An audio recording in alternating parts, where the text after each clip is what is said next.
Good morning. I am Miss Frazzle. Now, don't get it twisted. My sister, Miss Frizzle, stole my idea. I'm not gonna lie, it's been a long time since I talked to her. Okay, she stole my idea. I auditioned first. You know what? It's not my fault that Disney was not ready for the episode with me and my dragon friends. How was I to know that they weren't gonna like, the prohibition history lesson where I taught kids to make bathtub gin? And swear to God, if Bill Nye says anything, I never, and I mean never, sexually harassed that man. Okay, first of all, I have a degree, a master's doctorate, okay, in biology and comparative climatology, okay? The man is a mechanical engineer, all right? And he's a schmuck that wears a bow tie after 18, okay? I don't swear to God, if I hadn't had the entire bathtub gin, I would not have even touched the man. I'm more of a Tesla gal, all right? The original Tesla. He's been dead, but I love him. He's you know what? But I am Miss Frazzle. They canceled me. I don't know why. I was trying to teach the kids chemistry, and then they canceled me. I'm an actual biologist. I was gonna teach them actual stuff, but they went with the schmuck with the bow tie and my sister. Who knows? It's ridiculous. Anyway, you know, I had all the outfits too. I mean, I had my dinosaur outfit. I was gonna teach about how actual fossil fuels work. I was gonna teach about the biology and everything. Now, I was gonna have a flask. I had that in my contracts, but swear to God, they went with a schmuck with a bow tie and a mechanical engineering degree because what the hell? What the hell? You know what? And really, I don't understand. Kathleen Kennedy got all pissed off. You know, they say they want a strong woman, and then I start talking about government overreach in my prohibition episode pilot, and they got all pissed off. Anyway, I got 98 gallons of bathtub gin out the whole thing, and I don't have to talk to my sister. So, it's it's all okay. But let's get into the news because that's what we're here for. And my co-host is eating my other sidekicks over there because that's what it is. It is what it is today. I'm a little late. I was all verklempt because bastard Bill Nye's trying to make sure that I don't get all my credit. Swear to God. Like people. No, it's Miss Frazzle. They canceled me. I will be covering the Delphi hearing. She is not allowing the media in because she is a swamp hag. But the original attorneys have filed that they will want to be back. Look, I'm not going to do the accent for this. Any hoozle, the original attorneys have refiled their appearance, and if she denies that, then there will be another motion to the Supreme Court.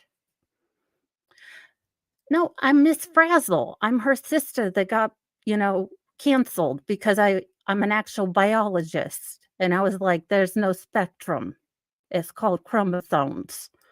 And I may have taught the kids how to make bathtub gin. I'm just saying. I needed gin for a reason. Group seeks to clear the names of all accused, convicted, or executed for witchcraft in Massachusetts. I mean, okay, it's a little bit late, but there you go. And good morning, Eris and K. McBee and Bobby Baloney and AC's Wildflower and Valhalla Media and Nikki BHBL. And oh my gosh, this accent is hard. AC's Wildflower and Carlene and Rabbit. I love that I can go in and out. And Making Law Simple.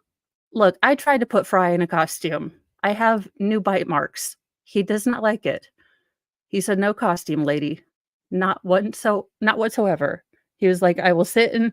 That's why he's hiding in his little pineapple that needs to be upgraded. I need to get him a bigger pineapple. He loves that bed, but a Pomsky, he is not. The Massachusetts Witch Hunt Justice Project is working to clear the names of all those accused, arrested, or indicated or indicted of witchcraft in the state.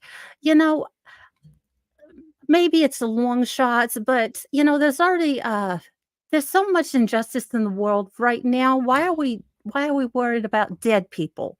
Pretty sure they're up in heaven or whatever, and that they're not too worried about what we're doing down here. Okay. Oh, Lord, no. That is besides, she is look, who the hell put the nanny in charge of a union? Look, you actors, you put the nanny in charge of the union. She didn't get together with a man she loved for 8 seasons. I don't know about you, but that's a slow move. Y'all are gonna be out work. You all are gonna be out of work until, George Clooney only has 1 mansion. Have fun with that. Swear to God. Have fun. Boston in 1846, Mary Margaret Jones, a midwife, became the first person in Massachusetts, the second in New England, to be executed for witchcraft. See, this is what happens to us mouthy women. That's kinda who I did. Look, seriously, I only watched My Cousin Vinny like a bajillion times.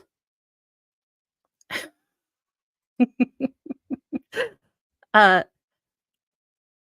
yeah, well, we all watch Practical Magic, and we all know that true love just exists. That's how it works, and all I want is the house from Practical Magic, and perhaps Aidan Quinn from Practical Magic 1998. Not today, 1998, and to look like Nicole Kidman, but that's a whole 'nother story. I love That's it. We're canceling today. We're all gonna just watch Practical Magic on a loop. Okay? That's what we're gonna do. I have canceled it. You're welcome. Nearly 4 centuries later, the state and region are still working to come to grips with the scope of the witch trial legacy. Oh, for the love of God, just let it go. Ma'am, that is a party foul. I don't know. uh, It's free on, well, somewhere. Go watch it. And then there's a place where you can do something magic on the internets. I don't know. Look, biologist, not computerologist, but you can look on the internets, okay? AC's Wildflower. I will tell you that Walmart has costumes 50% off, okay? Not the candy, but the costumes, all right? Costumes. So you are good to go. All right. Your procrastination has worked out for you. Y'all, this is not too deep. You killed a couple women because they were mouthy. Now apologize and maybe go help some women today, okay? Because there's a bunch of women who are trying to change things in places, and you know what? I'm getting a little pissed off because I hear all these feminists talking about, I don't know, microaggressions or whatever, but they're not talking about anything where women are actually getting oppressed. Because I just heard about a woman that, was just unalived in Iran for not wearing her headscarf, but just peeps. Not one word from the, staunch feminist here.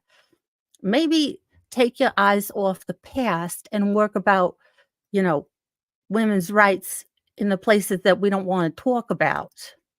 How about that? Instead of worrying about manspreading, maybe worry about some boys that are lost. Instead of worrying about toxic masculinity, maybe teach little boys how to be good, strong men and not worry about masculinity. But no, we gotta worry about the witch trials from like a bajillion years ago. can't with these people. Me too. Every year, I am there the day after getting my costumes for my 900 children. Look, my sister went a different way. She doesn't have children. I think she might be barren. I'm not saying nothing, but I haven't talked to her. She went a different way. She kinda disowned me. I went based, she went a different way. She went Hollywood. Oh, well, look, I have to teach children, okay? I didn't go Mean Girls. Look, I still have to substitute sometimes, and that's why I have Substitute's Little Friend. And you just hide it right here. I've learned from the teachers. In the news, you just hide it right here in your boobular area, and apparently no one notices, per the news.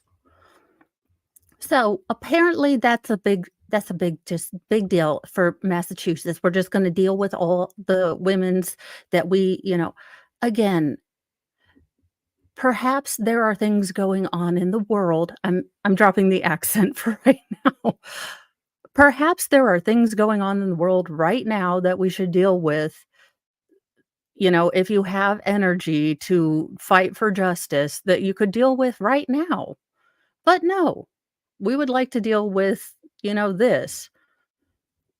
We all had to read The Crucible. I'm sure we all know the Salem witch trial's bad. Well, I don't know if Gen Z has to read The Crucible. Maybe they have to watch the movie or at least read the Cliff Notes. Yes. Massachusetts can be as silly as California when it comes to righting wrongs rather than worrying about current issues. I guess so, but it's still. In other news, get the F off my property. When trick-or-treating goes wrong, man allegedly pointed a pew-pew at the head of a 6-year-old who bought a Halloween goodie bag full of candy to the wrong house. Sir, this is a nice neighborhood. What the hell is wrong with you? A 43-year-old man in New York was arrested over the weekend for allegedly having pointed a pew-pew at a 6-year-old after he saw the boy retrieving a candy-filled Halloween goodie bag that had mistakenly been left on the man's front porch. Hey, Sal. Michael Yafan Wen was taken into custody Saturday evening and charged with 1 count of second-degree menacing and 1 count of endangering child welfare, authorities announced. For the love of all that is holy, you look like you could afford a Ring doorbell. If you see a 6-year-old, you can stay strapped, but keep that concealed. The 6-year-old is probably not packing, sir. For the love of all that is Cheetos. According to a press release from the Nassau County Police Department, it was 6:25 p.m. on October 28th when the 42-year-old mother in Manhasset on Long Island drove her daughter, 2 sons, and a nephew to a home located on the 100 block of Rockcrest Road, which is about 20 miles east of Manhattan. The reason for stopping at Rockcrest Road was so that the woman's 10-year-old daughter could drop off a Halloween goodie bag to her friend. Upon arriving at the destination, the daughter and her 6-year-old brother got out of the car and approached the house with a goodie bag full of candy. Good morning, Fedorowski, and did I say good morning to Sal? Yes, I did. There you go. Approached the house with a goodie bag full of candy, rang the doorbell, left the treats on the front door before returning to her mother's car, the police said. However, the 10-year-old girl soon realized that the address she had used for her friend might have been incorrect, meaning she and her brother had dropped the candy off at the wrong house. Her mother then turned the car around and went back down the block, stopping once again in front of the Rock Road house. The 6-year-old then got out of the vehicle and went back to the front door to get the bag so they could bring it to the correct house. At this time, the front door opened and a man stepped out of the house and pointed a black pew-pew at the victim's head, per the release, which also identified the gun-wielding men as Wen. For the love of all that is holy, what is wrong with people? According to the copy of the criminal complaint, obtained by New York's NBC affiliate, WNBC, when Wynn pointed the handgun at the child's head. He also told him to get the F off my property. Now, look, y'all, I am getting to the age where I am becoming both of in my soul, my spirit animal are Waldorf and Astoria, the 2 grumpy puppets from, you know, The Muppet Show. Like, "Get off my lawn," and, "Oh my god, did they pay for this show?" I mean, those are my inner spirit animals, but I have yet to come to the, pulling a piece out on a six-year-old level. I think there needs to be kind of a midway point, you know?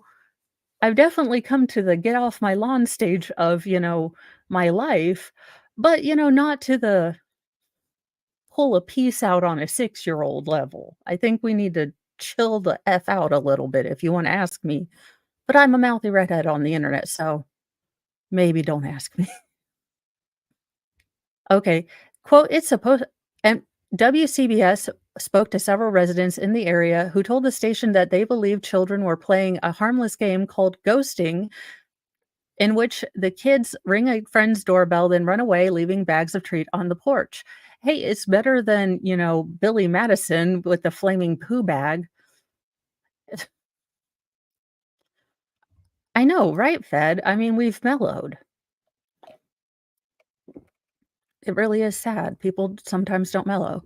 Quote, "It's supposed to be a happy, fun Halloween, and something like this that happened.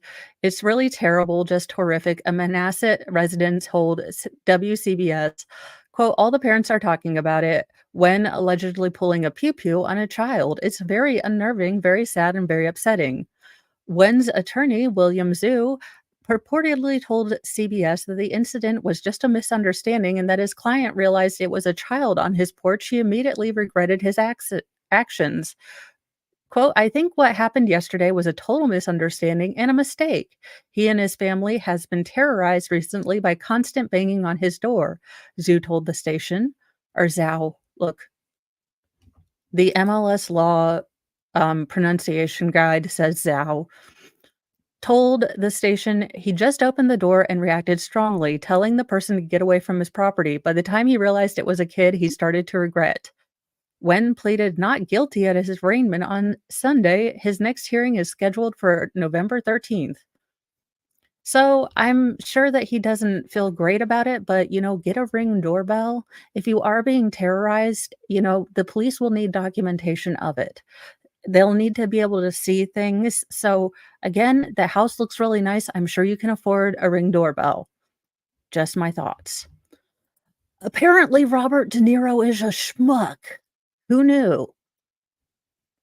Grumpy Robert De Niro testifies in a sensational showdown with ex-assistant who claimed that he was the boss from hell. Quote, "This is nonsense." Thanks, EU. Eh, yeah.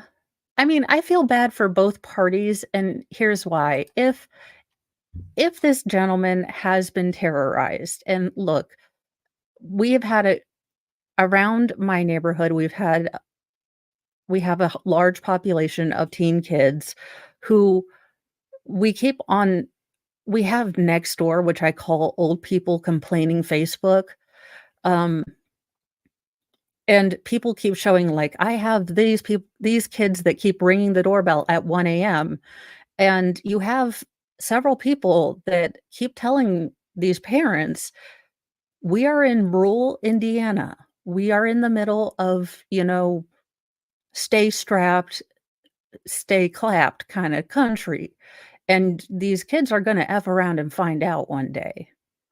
And we keep saying this and we keep getting kind of, you know, laughed out, but we have these TikTok, jackasses who are running into people's garages pretending to steal stuff, and you have these very real cases where people are losing their lives because of these pranks, because of these things, and this is the world we live in now.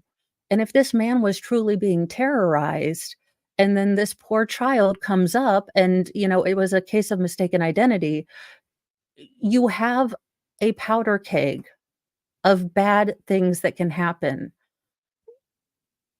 And unfortunately, you're gonna get more stories like this unless parents sit down and tell kids not to F around. This is not the time. This is not the time. Y the the years well, yeah. No, it's not a mistake you wanna make, and I'm not justifying him pulling the gun, but what I'm saying is, at least for the older these TikTok, these YouTuber, these ridiculous people that are doing these pranks, there's going to become a level at which you F around and someone's going to find out, and we've already had several cases. It's just a dangerous situation, and when you try to point this out, Sal, you get a little pushback. So I rarely talk on Nextdoor, but I do like old people Facebook because they get a little spicy. They get a little mad at each other about every damn thing.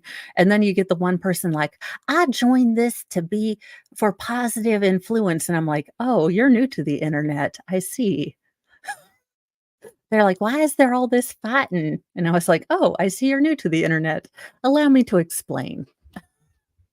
But let's see what the hell why is Robert De Niro so grumpy? It's like no one ever watched Cape Fear. A grumpy Robert De Niro took the stand on Monday in Manhattan showroom or showdown with his former assistant, and in a scene worthy of Hollywood, tried to bat back claims that he was the boss from hell. The curmudgeonly 80-year-old Raging Bull Oscar winner rambled and ranted while fending off accusations from longtime former right-hand woman Graham Chase Robinson. Who named their daughter Graham? Okay, anyways, who has accused him of everything from unwanted physical contact to making lewd jokes about his Viagra prescription. Hmm. Do I think he's the type to make lewd jokes? If only we had a list of those people who might have flown to that island that didn't really happen, a man who didn't really unalive himself. Hmm. Hmm. It's almost like I know. Well, I've sat down and talked with my boys, and they understand that, this is not the territory to do stupid pranks.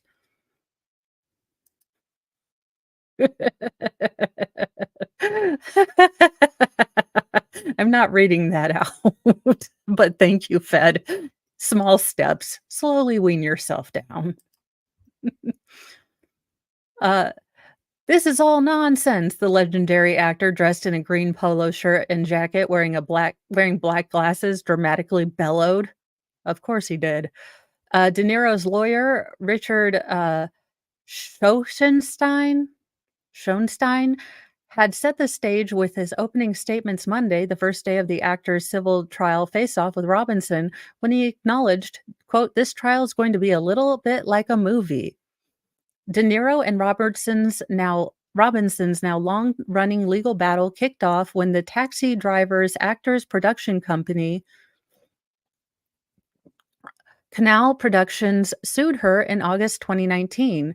The star's camp alleged that his once trusted employee, 41, had raided the company coffers, binge-watched Friends and Netflix while on the clock, and even stole millions of De Niro's frequent flyer miles.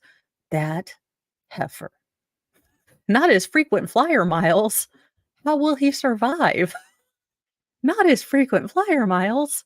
And she watched Friends. Doesn't she know that's canceled? It lacks diversity. Robinson fired back with her own $12 million suit 2 months later, accusing her famous boss of 11 years of subjecting her to sexual harassment and bullying while expecting her to work 24/7 and don the role of his office wife.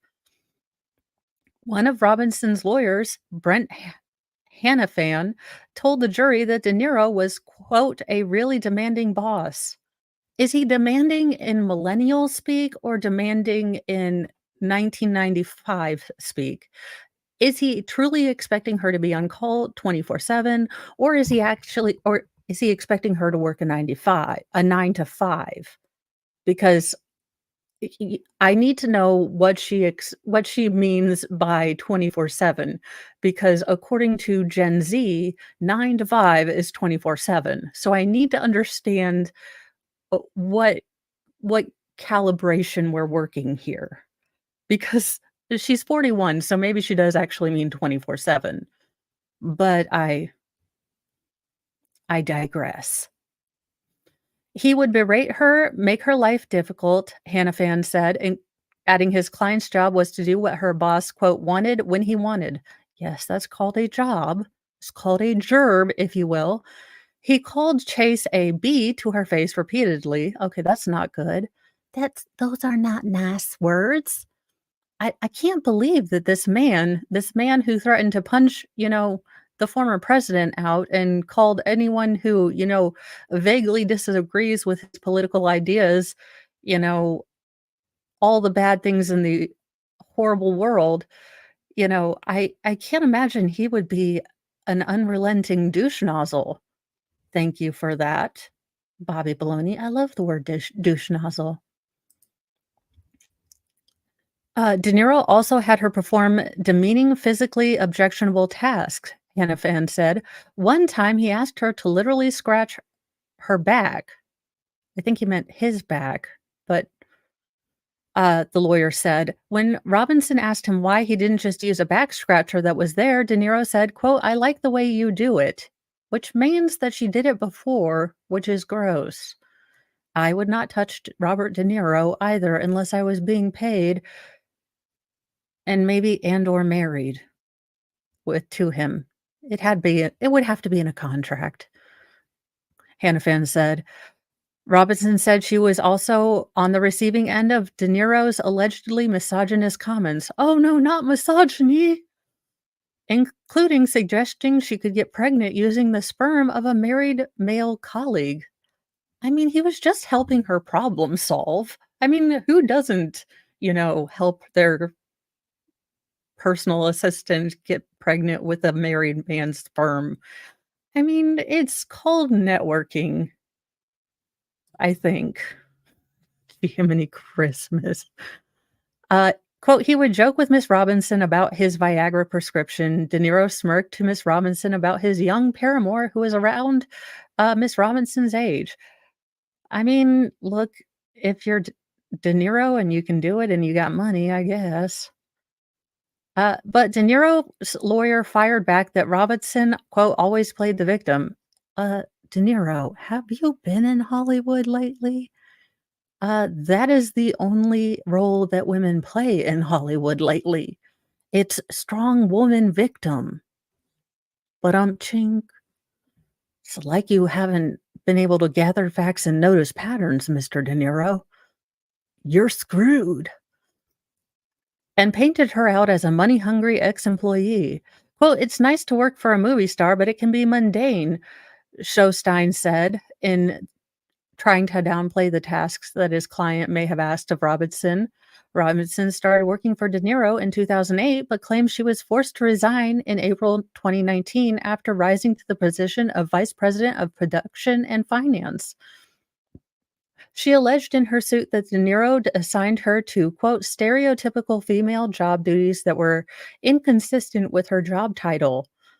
Oh no, was she made to go get coffee? This poor woman has suffered so much, including putting away his boxers, washing his sheets, and setting his table. I I feel terrible for her. I don't know how she survived. It's almost like my life when I wake up, the kitchen is dirty, and I spend the day cleaning it, and then I go to bed, and I wake up, and the kitchen is dirty again. I really should sue my family. They make me do stereotypical wife things and mom things, and they just expect it. Robinson also alleged De Niro's girlfriend, Tiffany Chen, 45, falsely accused the assistant of being in love with De Niro during her time at the Hollywood Legends Company. No, I can safely say I've never been in love with Robert De Niro. Now, Alex Trebek, I've had questions, but it would be questionable. Look, he had a mustache and he knew all the answers. I was 12. I was a weird child. I've never claimed different. Chase Robinson has never had any romantic interest in Mr. De Niro, and most of us have not either. None, zero. He was her boss, and that was all, Hannafin said, adding that Chen was jealous of their relationship. Well, yeah, she got them coffee, and according to Cartman, make it lame. Oh my god, I need to see that. I've only seen clips, and I need to make time to see the whole episode because, oh my gosh, I've heard it's hilarious. De Niro testified that he initially doubted it when Chen first told him Robinson was in love with him, but now he's coming around to the idea that the girlfriends was right, of course. Uh, I said I could not believe that, but now looking in hindsight, maybe she had a point. Yes, everyone is in love with this old man. They all want his wrinkly oldness. That's exactly what we do. Old man bod is a thing. He's a gilf. Grandfather, I'd like to finagle. At one point, then, when pressed about Chen's relationship with Robinson, De Niro told the jurors his former assistant had, quote, disrespected his girlfriend. Ah, well, of course she did. Women are catty. What can I tell you? At one point, another Robinson lawyer, Andrew McCarty, asked the Godfather actor whether he wanted his girlfriend Chen to be happy. Wouldn't you? Responded De Niro, drawing laughter from jurors. Robinson's lawyer noted that the former assistant had been De Niro's emergency contact and that he'd called her around 4:30 or 9 or 5 a.m. one morning in 2017 because he'd fallen down the stairs at home and needed to go to the hospital. McCarty asked the actor why he didn't get help from then wife Grace Hightower, who was home with him at the time. She was sleeping and I didn't want to bother her, the actor said. Dude, that's your wife. She is contractually obligated to pick your old wrinkly behind up. Look, contractually obligated. Wife is ordered to sleep with your wrinkly old behind and pick your wrinkly old behind up off the stairs. For better or worse, sickness and in health, your wrinkly old behind should be picked up with a spatula by your young ass wife. Who the hell calls their assistant? You should have known then that your wife would have gotten a divorce. That's an indicator of a bad marriage, dude. You are screwed. De Niro's lawyer had earlier claimed that Robinson had called Chen a B word, a woman of loose morals, and a psychopath at times, and would secretly read De Niro and Chen's private messages. Aww. Evidence set to be introduced by the former assistant during the trial includes more than a dozen voicemails and several text messages sent by De Niro to Robinson, as well as text messages about Robinson that were exchanged between De Niro and Chen, according to court records. In one text message to De Niro in January 2019, Chen had written that Robinson believes she's, quote, your wife. Her possessive manner over the house makes me very uncomfortable, down to having the cable bill and security password in her name. It's very weird, and she's not easing up with the weird crud either. I feel it's getting worse, Chen wrote, according to court papers. She thinks she's your wife, and I'm tired of her rearranging things and throwing my stuff on the floor in the chaos whenever she decides she wants to be, quote, the lady of the house. It's very bizarre, and it really has to stop. Okay, so dude, you wanted to have an office wife and a home wife, and we've all seen sister wives, and this doesn't work. So in the end, is he a douche? Probably. This is a long article. I don't really care. Um, May God have mercy on both of their souls. Sleepy Hamlet rocked by neighborhood feud on steroids. Let's see what this is about. I love a good neighborhood feud. On July 1st, in the sleepy hamlet of East Setauket, look, I don't know, maybe someone is here from Long Island, but Christian Anatoly and his wife, Christine Licata, were feeling the holiday spirit 3 days early. They set off a cluster of fireworks, showering the area with black debris, including the yard of their next door neighbor, David Halstead, who promptly called the cops. Of course they did, because this is what happens. I love neighborhood feuds. The next day, Halstead said that Anatoly and Licata retaliated by setting off more. Then, for good measure, they did it again and again for 2 months. Holy crap. Do not mess with these people. They will go to the mattresses. Like 3, 4 times a day. The explosions never stopped, he claims. Quote, it was not the normal amount of fireworks. It's not like, the pretty ones. Another East Setauket resident speaking on the condition of anonymity to avoid becoming a target. Remarkably, the fireworks were just one front of the escalating feud. Halstead and his husband Andrew formed another main faction. Christian and Christine, the less popular duo, form another. What the hell? This is like the Western. It's all quiet on the Western Front, y'all. If they build the if they build the Meshevik line, I'm moving to Long Island. I have to see this. Around the beginning of September, Anatoly and Licata installed an extravagant Halloween display, one which some of the neighbors interpreted it as a creative way to irritate their neighbors, which featured bright lights, animatronics, and an air pump that sounded like a jet engine, one resident said. There was there's a witch, another person who lives nearby. I can hear it when I go to my garage and the garage door is closed. She's like, "Ah." There's more. Anatoly and Licata, ages 34 and or 43 and 35 respectively, quote, blast loud or house music the entire day and over the weekends, a person in the area alleges. Halstead claims they crank things up louder when he has guests over. I've never dealt with anyone like them. This summer, Halstead, 54, took video allegedly showing Licata trying to flood his lawn with her hose. In September, Anatoly was charged with exceeding sound level limits. He pleaded not guilty. Later that month, Licata was arrested for criminal tampering after Halstead found dead rats in his yard. His security camera appeared to show a woman leaning over his fence in the middle of the night.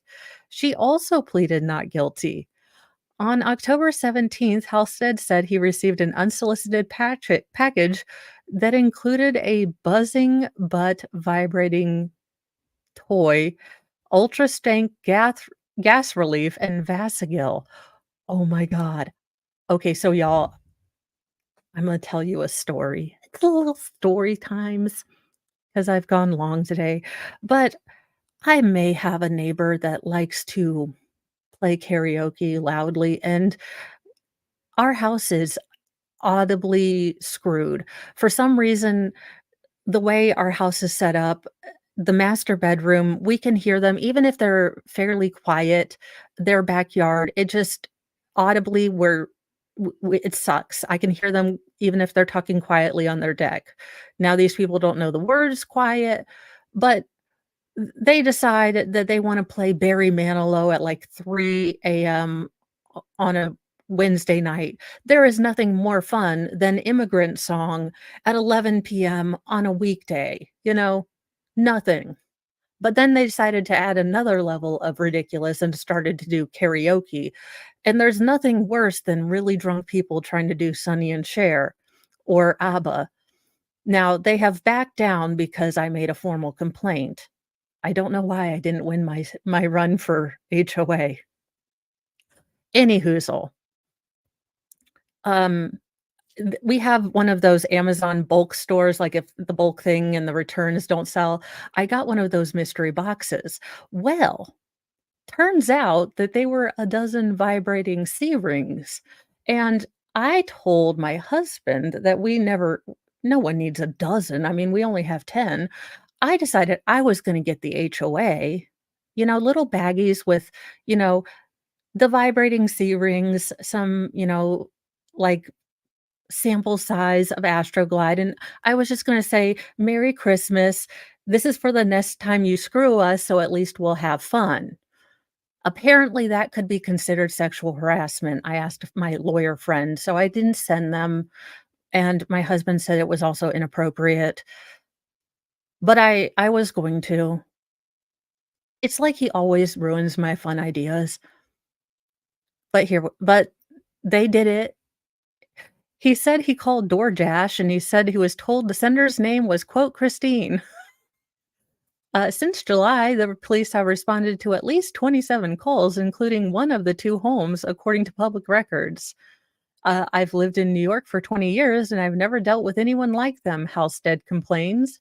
He and his husband are now suing Anatoly and Licata for trespassing and causing a nuisance, among other violations, including flooding their yard, blasting music, threatening their lives, detonating fireworks at random hours of the day and night.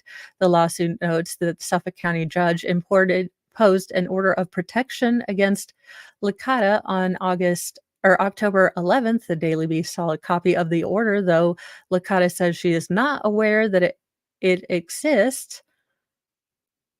Anatoly, meanwhile, considers himself the victim. People in the area have been taunting my family since 2020, he wrote in a text message to the Daily Beast.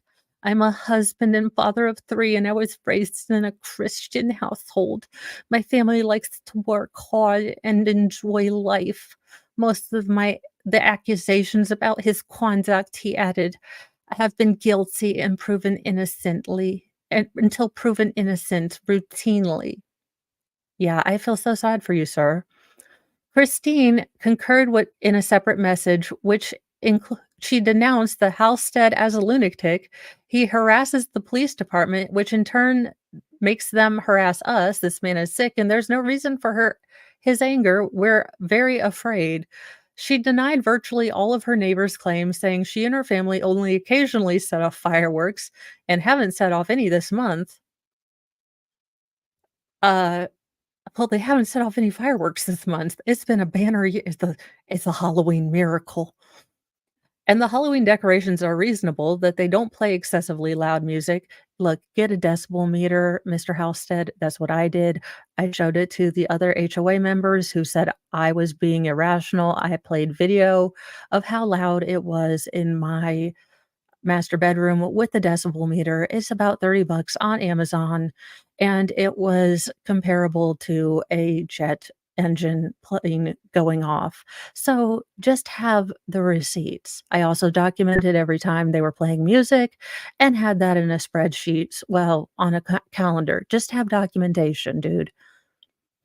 Residents of East Setauket are not used to this kind of commotion. It's a quaint little town. There's a lot of money in this town, one person said. The hamlet sits 10 minutes from Long Island Sound and is less than 2 miles from Stonebrook University. If you want to live on Long Island, a person adds, you live on the North Shore or the South Shore. You don't want to be right in the middle. We're on the North Shore. The community clearly seems to be in Halstead's corner, but as much as people are exasperated by the Anatolis, look, I'm probably mispronouncing their names. They appear equally confounded. The couple arrived 3 years ago and obviously had the money to blow. Parked in front of their home are two new Teslas, one of which bears the vanity plate "Get Some" with two M's because they know how to spell. But where they came from and how did they seemingly get rich? In March, a federal lawsuit was filed in the Eastern District of New York that claims to hold some answers. Oh, shit. Beverly Van Gundy, an 81-year-old widow, lives alone in San Leandro, California. 6 years ago, an ad on the back of the magazine captured her attention. A company called Atlas Collectible said it was offloading gold bullion at rock bottom prices. Van Gundy had recently come into cash. When she was 27, she had purchased a home using a loan she assumed from a man, since women were not allowed to take out their own mortgages. At the time she sold her house to fund her retirement, it was worth more than $800,000. When Van Gundy called Atlas to inquire about gold, a man from the company told her to hold off. She recalls, "Give me a few days," she remembered him saying. "Let me find something better." His name, she said, was Christian Anatoly. Anatoly and his associate, Jason Sullivan, advised Van Gundy to buy collectible coins, arguing that they would appreciate faster than bullion, according to the lawsuit she filed in spring. Van Gundy bought in. It was a big mistake, she now said.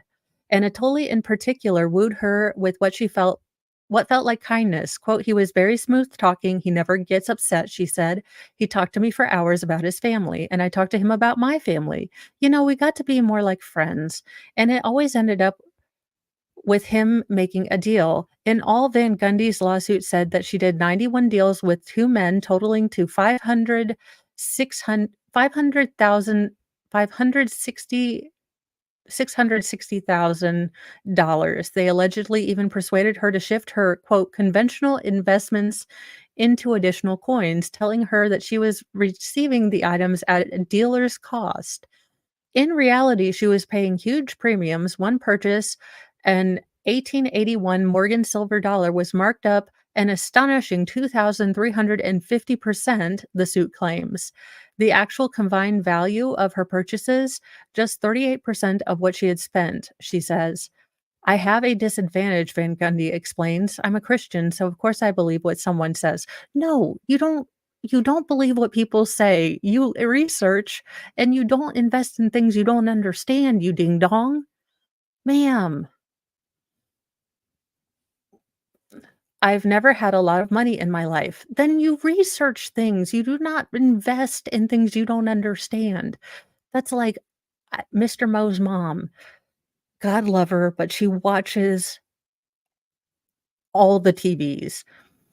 And she does an internet. I mean, she's less technical than me, if you can imagine. And she'll call Mr. Mo and she'll say, "Okay, I've gotta buy this olive oil from the Holy Land because it will cure my joints and stuff." And I'll research for it for her, and it's an $80 bottle of olive oil that is no different, really, than the olive oil that you can buy at Walmart, and I'll try to tell her this and explain what's going on, and it's hard because she really wants to help people and be kind and fund things, but it's a scam, and I'm like, "Oh, for the love of Cheetos, help your older family not get scammed." By the time the pandemic hit in 2020, Van Gundy's health was flagging. She suffers from iron deficiency that was flaring up, making her feel foggy and vulnerable. "It was easy to talk me into anything," she says. It was around this period that Anatoly and Sullivan commenced to phase two of their fraud, the lawsuit claims. The pandemic, they allegedly told her, quote, "provided an unparalleled opportunity to cash in her holding. All she had to do was ship her collection, including hundreds of thousands of dollars worth of coins she had purchased elsewhere, to Anatoly's house in East Setauket, where he would sell them on consignment." No, ma'am, don't. Good God, why? No, why are you doing this? Jesus, Jesus, help this woman. Uh, Anatoly allegedly told her that the auction houses were fighting over the listing and promised her a 1.1 million return. Van Gundy believed him once again. Before the supposed auction was scheduled to take place, Anatoly allegedly sent Van Gundy a pair of checks totaling $245,000, less than half of what she believes her overall collection was worth. She awaited the results of the sale but heard nothing. Instead, Anatoly became evasive, the lawsuit recounts. "All of a sudden, it was just like nothing. He doesn't even know you exist," Van Gundy says. After considerable effort, she managed to get through to Sullivan. According to the lawsuit, he, quote, admitted Van Gundy that Anatoly oversold the coins to her and that it was wrong, adding that he had warned Anatoly he needed to stop overselling coins. Sullivan has declined to comment. Eventually, she spoke to Anatoly too. He said he had sold most of her collection and had already paid her for her share, the suit says. Panicked, she instructed to send her back the remaining coins with a full accounting of the record, full accounting according to the complaint, which adds that the company mailed back just 8 of the 2,386 that she had originally sent. They allegedly did not send the requested paperwork. In September, Sullivan agreed to settle his portion of the lawsuit, which accused him and Anatoly of selling millions of dollars of overpriced coins to thousands of other customers over the course of multiple years. The case against Anatoly is still ongoing, though Van Gundy's lawyers apparently don't consider him the brains of the operation, writing in their complaint that he, quote, lacks the education or sophistication to be expert in anything, much less numismatics. Look, some kind of word. Van Gundy doesn't expect to get all of her money back. Whatever she does recoup will be need to last the rest of her life, she says. Not that it'll be all that much longer anyways, but that's beside the point. This poor woman. Mostly she is angry that she was bamboozled by a man she considered a friend. That was my life savings and he knew it, she said. She recalled reminding Anatoly of the fact during one of her conversations. He said, well, he allegedly replied, I wish you hadn't told me that. Anatoly denies that, saying Van Gundy did not strike him as a gambler and that her behavior at the time suggested she had plenty of money to spend. He largely declined to comment on the litigation otherwise. He submitted a reply to Van Gundy's lawsuit in April denying most of her allegations. Kate Lakita, however, defended him at length. She blasted the lawsuit for portraying Van Gundy as a febrile elderly lady, arguing that Van Gundy is thriving senior Olympic athlete, thus for some reason it was less likely to get ripped off. Last year, she says Van Gundy competed in a softball tournament where they came in first place. Well, there you go. If you compete in softball, you can't get ripped off. She can throw a ball, therefore we can rip her off. Sounds awesome. What a ding dong. I don't like these people.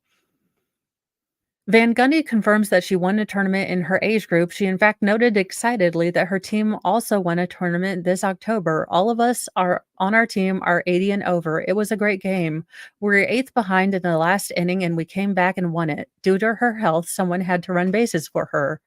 More relevantly, Licata claims that Van Gundy was a sophisticated investor with a long history of collecting coins who knew that the roughly $200,000 payment was communicated as liquidation. I've never collected coins and they know that, Van Gundy retorts. Licata also denies that Van Gundy sent her husband more than $2,000 or 2,000 coins. The real number, she insists, was close to 400. She further disputes that some of the items were sold at such drastically high markup. Quote, absolutely terrible to be labeled this way, she says of the lawsuit, but when you're guilty before proven guilty, it's difficult to show any way. Anatoly and Licata moved to East Sectucket just as the alleged scheme against Van Gundy would have been heating up. Halstead arrived roughly 8 months later, and as Anatoly tells it, the relationship quickly turned frosty. Halstead claimed to the Daily Beast in a text message, tried to recruit him in a campaign against the neighbor's nosy dog that sounded like it had been smoking marbles for years. Anatoly told his new neighbor to buzz off. You're barking up the wrong tree, he recalled of their reaction, adding ruefully, I didn't say the last line, but it would have been perfect. Halstead said the story is not true. A few months later, around 2022, Anatoly had family in town. He said he found two mortar fireworks in a toolbox and decided to set them off. By his recollections, the neighbors loved it. One supposedly charged into their yard cheering, do more, do more. This is like, for the love of all that is holy. Yes, Loki is in the cap. Loki has decided to take over. Oh, yay, we love it. Another exclaim. Finally, awesome people have moved in. I doubt this story completely. Halstead, Anatoly said, did not join in the cheering. Later, Halstead chastised the couple for shattering the peace, allegedly adding, you're not in center reach anymore. This is Nantucket. Halstead admitted to participating in verbal altercations. I have said to him, listen, I know you're a criminal and you steal money from little old ladies. I don't like people like that. I've called them white trash in the heat of the moment. Oh no. You don't call people white trash unless you're from the hills. I might have been called just plain white trash, but fancy was my name. We don't oh, no. So, anyway, there you go. hopefully this will continue for long and I will have a an update of this story, and hopefully that woman gets some of her money back. This guy sounds like a total reject. His wife sounds awful too, but they are assumed innocent until all of this goes through trial. And this woman, please, dear God, check on your older relatives. Make sure they're not getting bamboozled. Make sure they're not trying to buy holy oil from, just make sure that they're not trying to do stuff that you have a lot of slick talkers, you have a lot of people calling, and they just want they're nice, they will talk to them for hours just to try to get, whatever little money they can from them, and they're just awful, awful people. I am going to head over to Nick's channel as soon as I take the puppy out, so I will see you over there. This has been Miss Frazzle, and I'm out. This has been the Morning Newsy News. And we are out. So just check on your, older relatives. Make sure that they're not getting bamboozled. I'll see you tonight, and then I will be on Kaiser Pineapple's Halloween with my second costume that hopefully will work. I'm working on the wig right now, so hopefully it will work. Thank you for tuning in. Thank you to my mods and my members, and thank you guys for just subbing. I know times are hard, so just liking and subbing and interacting with the chat is also super helpful, and I enjoy it just as much. So thank you so much. I will see you guys in a little bit with Nicholas. Have a great day.